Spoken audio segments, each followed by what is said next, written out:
Stoicism tells you to build a fortress. Zen says there is no one inside worth protecting. This is not a contradiction between two ancient philosophies. This is the oldest question humanity has never answered. Do you strengthen the self, or do you dismantle it entirely? One tradition says your mind is a citadel, and discipline is the wall that keeps chaos out.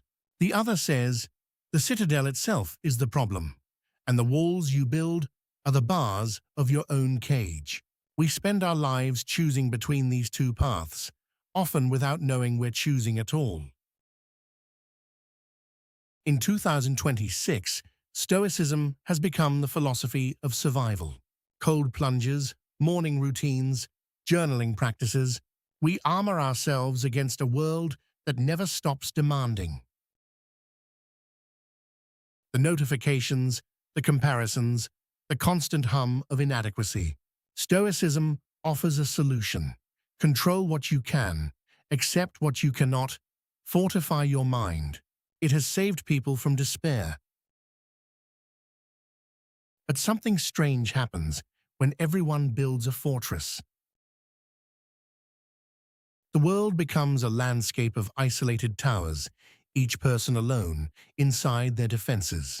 You become resilient, yes, but resilient against what exactly?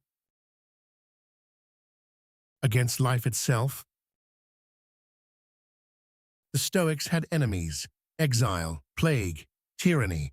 We have emails and existential dread.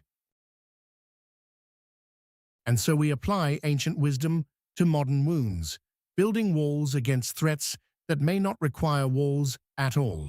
What if the fortress is not the solution, but the symptom? Marcus Aurelius wrote his meditations in a military camp, surrounded by war and plague.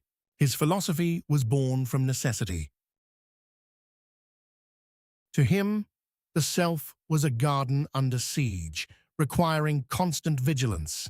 You cannot control the arrows, but you can control how you receive them. This is the Stoic fortress, a mind trained to withstand, to endure, to remain sovereign amid chaos. It is beautiful in its dignity. Dogen, the 13th century Zen master, saw things differently. To study the self is to forget the self, he wrote. Not to strengthen it, not to protect it, to forget it entirely. Because the self you are protecting is a mirage, a collection of thoughts claiming to be a thinker. You build walls around something that was never there. Imagine this. You spend years constructing a fortress to protect a treasure. One day you open the vault and find it empty. Not because the treasure was stolen, because there never was a treasure. Stoicism says the fortress is necessary because the self is real and must be defended. Zen says the self is a verb pretending to be a noun. It is not an entity, but a process, a stream that cannot be contained. When you try to protect it, you create the very suffering you seek to escape. The Stoic becomes unshakable. The Zen practitioner becomes transparent. One masters the storm, the other becomes it. Neither is wrong, but they are not the same. Consider anger. The Stoic observes it, acknowledges it, and chooses not to be controlled by it. The Zen practitioner asks, "Who is angry?" And in the asking, the anger dissolves, because there is no solid self to hold it. One path gives you strength, the other gives you spaciousness. One makes you resilient, the other makes you permeable. And in 2026, we are obsessed with resilience, but permeability might be the thing we need most. Here is the twist. The Stoic fortress, for all its beauty, has a fatal flaw. It works.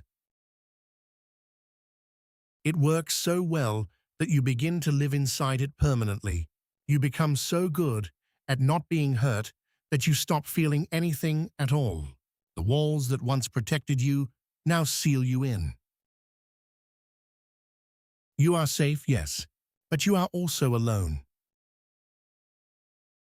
Epictetus said, "We should be like a rock in the ocean, unmoved by waves." But rocks do not grow. They erode. Zen offers a different image. Be like water. Water has no fortress. It has no shape to defend. It flows around obstacles, through cracks, into spaces the rock cannot reach. It is vulnerable, and that is its power. The irony is this: the more you protect yourself, the smaller your life becomes. Every boundary you draw is a world you exclude. And eventually, the fortress becomes so complete that you are trapped inside with only your own thoughts, your own judgments, your own carefully controlled responses. This is not freedom. So where does this leave us?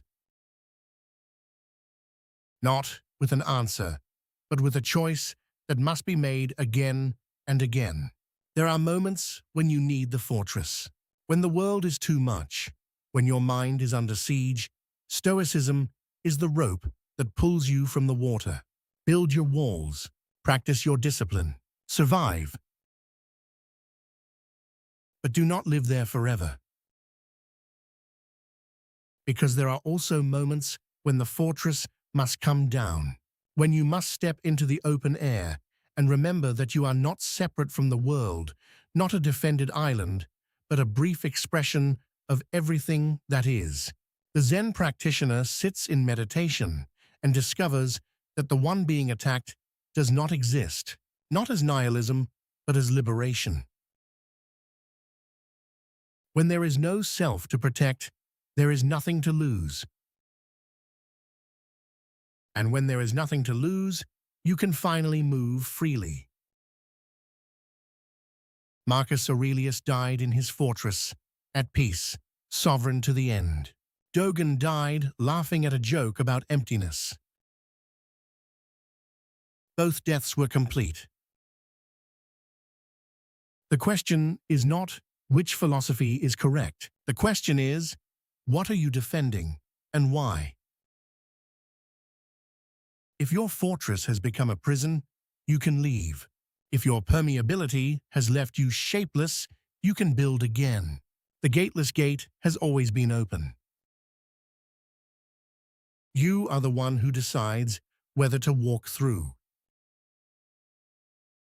or to remain inside, safe and small, calling it wisdom.